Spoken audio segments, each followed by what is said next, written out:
So we're talking weatherization. What do we do with old buildings when it's cold? What do we do with old buildings when it's cold? I know we've had a couple of recommendations in the past where it's like, hey, you want to get this done before winter hits. Let's see, what were some of those things? Roof-related items. Always roof-related items. Obviously, the most important thing is keeping water out, keeping the snow out, keeping the ice out. So if you have a hole in your roof, obviously you need that tarped as a temporary at the very least. Of course, it'd be great if you could fix the roof, but initially. But I think that's not always feasible for some people. Mm-hmm. Yeah, water is the biggest enemy. Always. Especially in our climate where things freeze. So like you said, if things get into structure, things get into masonry, water into a masonry wall, given the opportunity to take things on in any sort of quantity, the freeze process can just blow things up. Right. So. And, if you think about what's happening right now here in Rockford, we just went through 2-3 days of sub-zero temperatures. And you may have it on your own house, but there's a lot of ice buildup at your eaves. Ice damming. And that stuff can be really destructive. So it's important to obviously keep your if you have gutters on an old building, keep those clean. Heat tape is something that I think would be beneficial, or it's something we have actually spec'd and put in our documentation for both exterior and interior drains, which is just a tiny little wire that has a small amount of electricity producing heat to keep the gutters or the downspouts from freezing.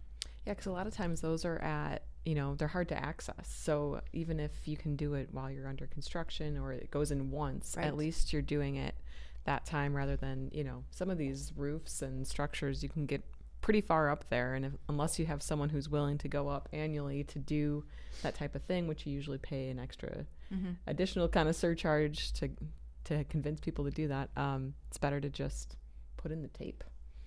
Yeah, for sure. And something to remember when we're working on our documentation or our construction drawings, we want to make sure that we're providing power up to the roof, or at least somewhere that the heat tape can get to. Mm-hmm. So, yeah, always something to keep in mind. Speaking of ice damming, maybe we discuss how that forms.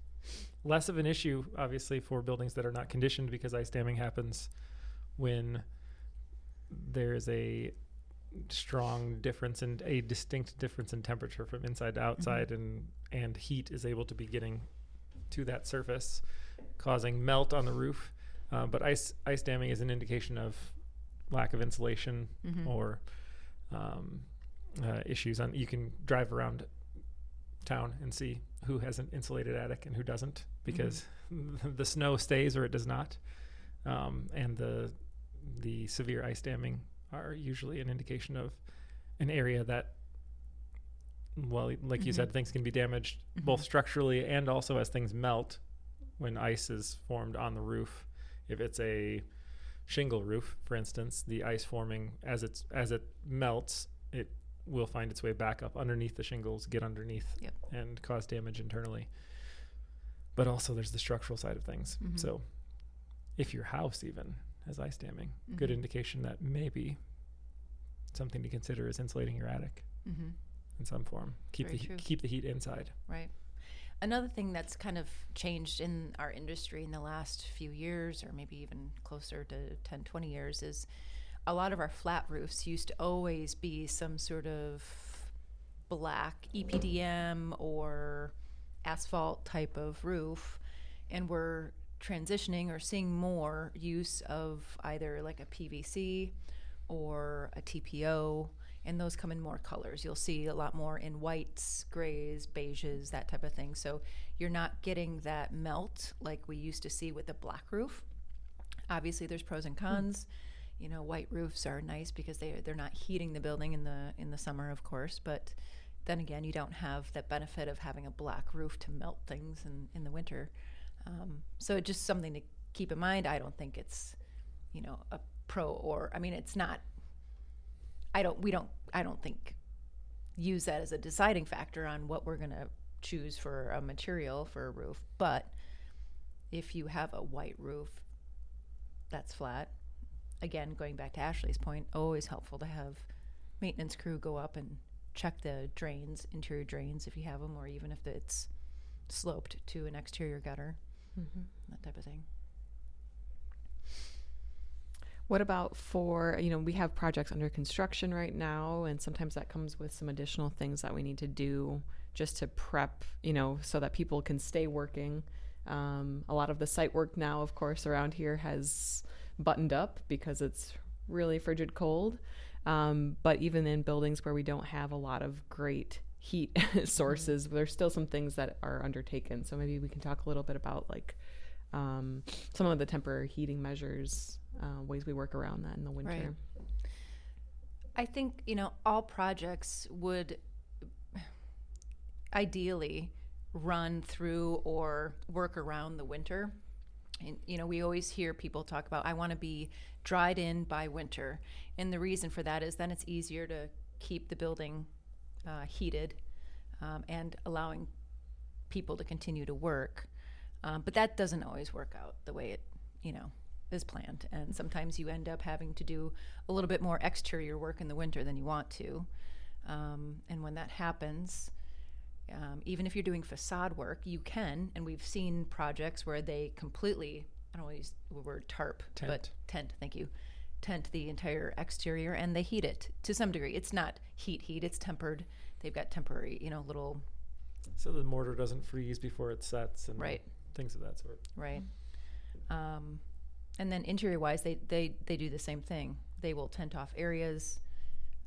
Of course, this all comes with a cost, so that's why there's always a rush to get your building completed to a certain point by, that winter freeze-thaw cycle. Yeah, winter conditions, most contractors obviously will have some sort of fee, though it's not a flat fee. It's to make up for that cost of, for masons, the tenting and the temporary heat, and then for interior stuff, covering windows and temporary heat, which can run quite a bit depending on the size of the building and what the state of insulation is in the building. Even site, if it's a larger site, even, making sure that the contractor has some money included for snow plowing, clearing sidewalks. They have to maintain a safe working environment, and that, again, comes at a cost of having them take those extra steps. And depending on, we work on a lot of buildings downtown, a lot of that snow, if there's an area that's enclosed, you don't have anywhere to go with that snow. No. So it goes in a dumpster or something. Sometimes you're paying for it in some way. So winter conditions definitely come at a cost. Something that has to be dealt with, unfortunately, in our region, but definitely have a cost to them. But it's so beautiful. It's so beautiful. I always love the first snowfall, especially if we have a planning project happening, because if you can get to the site or the study area in time when it's still kind of fresh, you see where people walk. So that might not be indicated by a sidewalk. If there's no snow, the sidewalk is your indicator. But when there's snow, you also see okay, people actually aren't even using the whole road when they're driving, right? They're avoiding certain areas. So it's an indication too on maybe we could actually narrow up the width of our streets to make them more narrow, more walkable.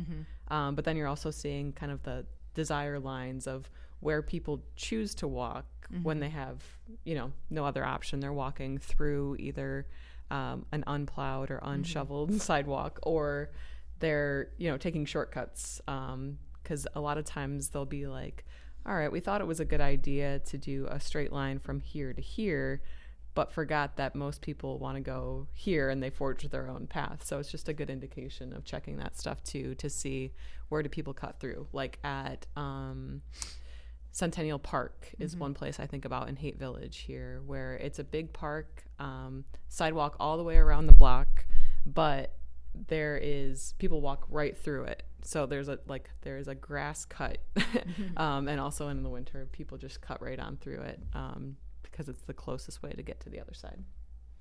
How did the chicken cross the park? Right on through. the first snow is beautiful anyways. It is. Absolutely gorgeous. What about, let's think about for like the structural side of it. I know that comes into play when we're calculating loads of how do we account for that in terms of the structure? Well, I mean, building codes have requirements for snow loads, live loads, things like that. So it's something we do have to account for. If you have a building that has, say, maybe 2 different stories, maybe you've got a single building that's got 3 stories and the other half is only 2 stories, we have to also include a calculation for wind drift loading. Drift load, yeah. Drift load, thank you. Yeah. Which is something that I think we forget, but when we are explaining why is this, beam so big, or why is this being reinforced in this way, it's because there is additional load that we have to take, we have to factor in. And yes, it's not something that hopefully will ever see a failure in, but that's why we reinforce things the way we do. Yeah, and that's a regional thing too, depending upon, Illinois, Northern Illinois, obviously very different than Southern Illinois. And we have a line, I believe one of the drift load zone lines are like, the one to the north is like 60 miles away, something like that. It's pretty relatively close by that it jumps up again and continues to jump up the further north you go. Definitely does play a role. And it's interesting to see the comparison between buildings built in the north and buildings built in the south, both from seeing things from in the attic or whatnot, completely uninsulated, and also just different size structural members for that very reason. It's different. It's interesting. What else on winter? What about windows? I mean, there are times even here at the brew house, this is an old building, but new windows. They were replacements, 15 years ago-ish now. But on a very windy day, we can get a bit of we can feel a little bit of a draft even coming through.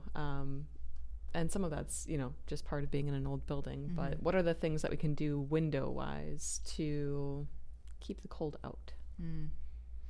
Well, just starting with construction, making sure that window opening is plumb. Obviously, that's always critical because something that's just slightly off kilter will then make it harder for your window to close completely, which then usually is sort of the reason you might have a gap or two in that operable window.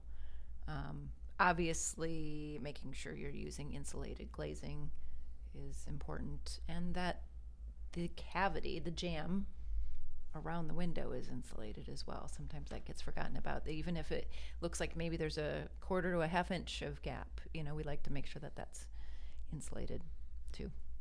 Like you said, air infiltration is the biggest thing. So even with existing windows, old windows that we're restoring, the process of reglazing, like Jen said, insulating the perimeter and making sure that all of that stuff is sealed up. Even if we didn't insulate and just made sure that the seal around the window and that the window was installed plumb and level so that everything seats correctly, would eliminate a lot of the issues of the breeze side of things. But then if you have existing windows, instead of doing insulated glazing, a storm window will do a very similar amount of insulation result or insulated result, which could be an interior storm or an exterior storm. Obviously, on a lot of the projects we work on, we can't do exterior storms from a historic perspective, but there are a lot of good options on interior storms that are very visually low impact and still have the effect. Relatively cost effective as well, and easy to install because they just are pressure fit, no mechanical fastening.